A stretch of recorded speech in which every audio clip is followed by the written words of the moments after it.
Hello friends, this is mini और आज हम बात करेंगे वूफिंग कफ यानी कि काली खांसी के बारे में। वूफिंग कफ जिसे पर्ट्यूसिस भी कहते हैं, बैक्टीरिया से होने वाली एक संक्रमित यानी कि कंटेजियस बीमारी है जिसमें लंग्स यानी कि फेफड़े और एयरवेज में इन्फेक्शन हो जाता है।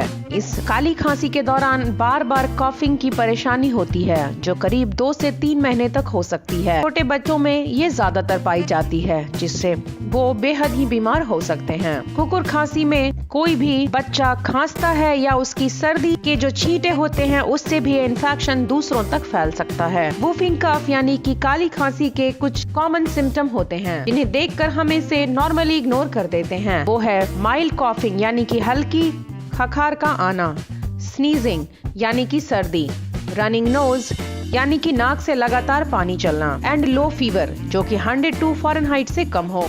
वूफिंग कफ के पहले आपको डायरिया हुआ भी हो सकता है। पहले 7 और 10 दिनों के दौरान कफ कॉफिंग स्पेल्स में कन्वर्ट हो जाता है जिससे सांस के बजने की आवाज आती है, स्पेशली जब छोटे बच्चे सो रहे हों। इस खांसी में आपको बहुत बार कफ नहीं आता जिससे म्यूकस नहीं बनता और खांसी काफी लंबे टाइम यानी कि 1 मिनट तक चल सकती है जिससे आपका फेस रेड या पर्पल टर्न हो जाता है। बच्चों में वूफिंग साउंड यानी कि सांस के चलने की आवाज सुनाई देती है या तो उनमें कफ भी पता चल सकता है, मगर हर बार सांस के चलने की आवाज को कुकुर खांसी नहीं कह सकते। इसके लिए इस खांसी का बार बार होना और लंबे टाइम के सिम्टम को ही वूफिंग कफ कह सकते हैं। फिर भी डॉक्टर से कंसल्ट करना ना भूलें। कुछ लोगों को खांसते खांसते इसमें वॉमिट भी हो सकती है। इसकी ट्रीटमेंट डिपेंड करता है कि आपकी एज क्या है और कितने लंबे टाइम से उनको इन्फेक्शन है। 6 महीने से छोटे बच्चे इस कंडीशन में बहुत ही बीमार हो जाते हैं।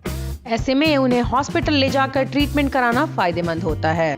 जिन लोगों में काली खांसी डायग्नोस होती है, पहले 3 हफ्तों में उनमें इन्फेक्शन ज्यादा होता है जिससे उन्हें एंटीबायोटिक लेकर घर पे रहना सजेस्ट किया जाता है ताकि ये बीमारी उनके छींकने या खांसने से ज्यादा लोगों को ना फैले और घर पर रहने से इसके सिम्टम भी रिड्यूस हो जाते हैं। कुछ लोग जिन्हें वूफिंग कफ यानी कि काली खांसी 3 हफ्तों से ज्यादा हो गई है, इसके बाद ये संक्रमित करने वाली नहीं होती। वूफिंग कफ के दौरान अलग अलग कॉम्प्लेक्सिटीज हो सकती हैं, जैसे कि बॉडी में डिहाइड्रेशन हो सकता है, सांस लेने में डिफिकल्टी हो सकती है, वेट लॉस हो सकता है, न्यूमोनिया हो सकता है या फिट्स भी आ सकते हैं। कई लोगों को किडनी प्रॉब्लम और ब्रेन डैमेज तक होने के चांसेस रहते हैं। इसलिए वूफिंग कफ यानी कि काली खांसी को नजरअंदाज नहीं करना चाहिए। जैसा कि हमने बताया, वूफिंग कफ यानी कि काली खांसी किसी को भी हो सकता है, मगर बच्चों में ये ज्यादा पाया जाता है। इसके अलावा जिन लोगों को बचपन में वूफिंग कफ यानी कि काली खांसी का इंजेक्शन ना लगा हो, उन्हें भी ये वूफिंग कफ यानी कि काली खांसी हो सकती है। इसके अलावा अगर किसी और को ये बीमारी है तो इन्फेक्शन से ये आपको भी पकड़ सकती है। यूँ तो इसका इलाज डॉक्टर से करवाना ही हमेशा सजेस्टिव होता है, मगर इनिशियल स्टेज पे आप चाहें तो कुछ होम रेमेडीज ले सकते हैं। जैसा कि हमने बताया, एंटीबायोटिक्स आपके वूफिंग कफ और दूसरे सिम्टम्स को कम करने में मदद कर सकता है, मगर एक पर्टिकुलर डोज लेने के बाद अगर आपको लगे कि फर्क नहीं पड़ रहा तो डॉक्टर से इमीडिएट मिलने में हेजिटेट ना फील करें। कई लोग खांसी के दौरान अलग अलग कफ सिरप चेंज कर अपने आप ही मेडिसिन बदलते रहते हैं। वूफिंग कफ को इस तरीके से ट्रीट करना बिल्कुल भी ठीक बात नहीं है। अक्सर ऐसा होता है कि वूफिंग कफ या कफ होने के दौरान हम अपने बॉडी को पानी यानी कि फ्लूइड्स देना बंद कर देते हैं, जिसकी वजह से आपको डिहाइड्रेशन भी हो सकता है। जिन लोगों को वूफिंग कफ यानी कि काली खांसी 3 हफ्तों से ज्यादा हो चुकी है, ऐसे में वो कंटेजियस नहीं होती और एंटीबायोटिक्स ऐसे में मदद नहीं करते, मगर फिर भी आपको ऐसे में डॉक्टर की सलाह तो जरूर लेनी चाहिए। जैसा कि हमने आपको रेमेडी के लिए बताया, इसमें आप कुछ रेमेडीज यूं कर सकते हैं। नर्सरी या पेड़ पौधों से दूर रहें। एंटीबायोटिक शुरू करने के बाद करीब 24 से 48 घंटों तक स्कूल या वर्क प्लेस ऐसे जगहों को भी अवॉइड करें। इससे इन्फेक्शन ज्यादा लोगों को फैलने के चांसेस होते हैं।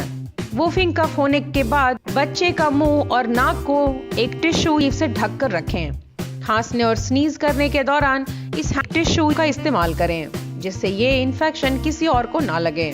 छींकने या खांसने के बाद उस टिश्यू को इमीडिएटली डिस्पोज कर दें। उसे साथ कैरी करने का मतलब है कि आप छींक और खांसी में उस बैक्टीरिया को अपने साथ रख रहे हैं जो बिल्कुल ही संक्रमित है। अपने बच्चे के हाथ को बार बार सोप और पानी से वॉश कराएं, स्पेशली जब वो खेल कर आए या फिर कहीं बाहर से। एज वी सेड, वूफिंग कफ के दौरान सबसे ज्यादा जरूरी है कि आप इसके बैक्टीरिया से जितना हो सके बचें। ऐसे में ओपन एनवायरनमेंट में रहना सबसे ज्यादा खतरनाक होता है, तो आप कोशिश करें कि आप एक कवर्ड एनवायरनमेंट में रहें। Do right me for all your queries in the comment section.